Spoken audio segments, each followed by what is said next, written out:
Election 2024 6 से 5 फिर 3, अब अकेले रह जाएंगे पशुपति पारस।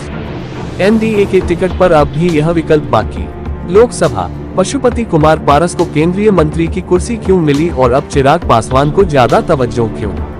इन दो सवालों का जवाब पारस समझ नहीं सके।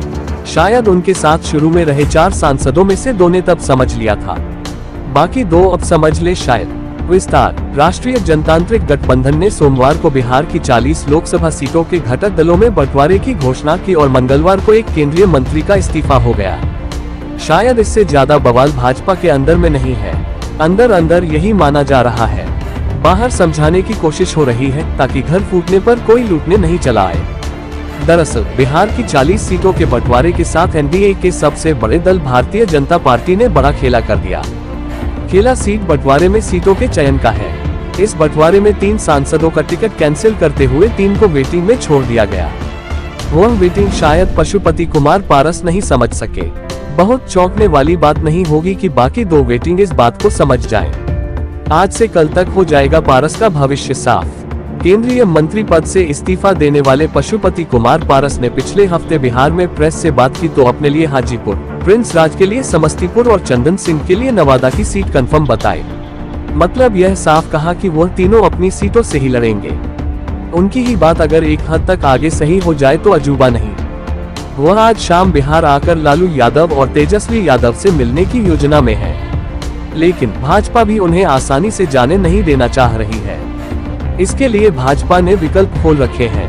इसे समझने के लिए अमर उजाला की वह खबर याद कर सकते हैं जिसमें पशुपति कुमार पारस को उनके गृह जिला खगड़िया से मौका मिलने की बात कही गई थी। बाकी सोमवार को जब सीटों की घोषणा की गई तो यह सब एनडीए ने देखकर ही घोषित किया। ऐसे में अब सब कुछ पारस पर निर्भर है। वह हाजीपुर की जिद छोड़ खगड़िया से हाथ आजमाए तो मौका मिल सकता है। भाजपा मान रही है कि अब सिर्फ यही एक रास्ता है कि वह पीएम मोदी के गुड बुक में कायम रह सकते हैं। यही उन्हें समझाया जा रहा है। फैसला आज से कल तक हो जाएगा। टिकट कैंसिल करते हुए भी फायदे का गणित बनाया। भाजपा ने शिवहर सीट से रमा देवी को बेटिकट किया।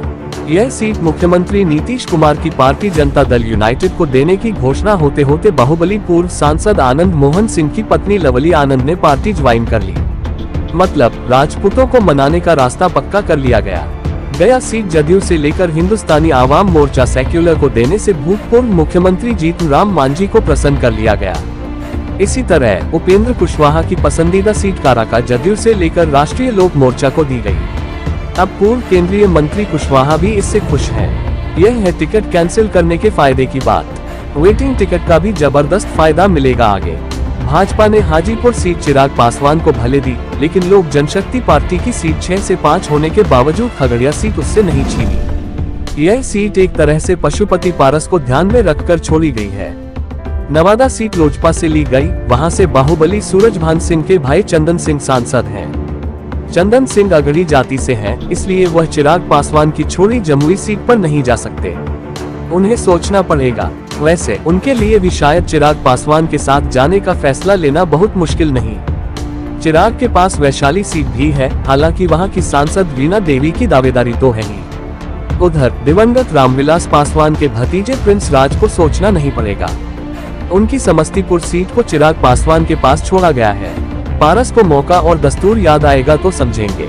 रामविलास पासवान के निधन के बाद लोक जनशक्ति पार्टी जब टुकड़ों में बंटी थी तो चिराग पासवान अकेले पड़ गए थे और उनके चाचा पशुपति पारस 4 सांसदों प्रिंस राज, चंदन सिंह, वीणा देवी और चौधरी महबूब अली कैसर को लेकर अलग हो गए थे। उन्हें भाजपा ने केंद्रीय मंत्री बनाया और चिराग को किनारे छोड़ दिया। चिराग की वापसी नहीं हो पा रही थी। 2020 के चुनाव में एनडीए के घटक जदयू को नुकसान पहुंचाने के कारण चिराग पासवान सीएम नीतीश कुमार के निशाने पर थे। जब चिराग की वापसी के संकेत मिले तो वीणा देवी और फिर कैसर ने चिराग के प्रति आस्था जता दी। ऐसे में बाकी 2 की आस्था और विश्वास का पता आज से कल तक चल जाएगा। पता चल जाएगा कि पारस अकेले गए या यह सब देख वापसी का फैसला लेने को मजबूर हुए।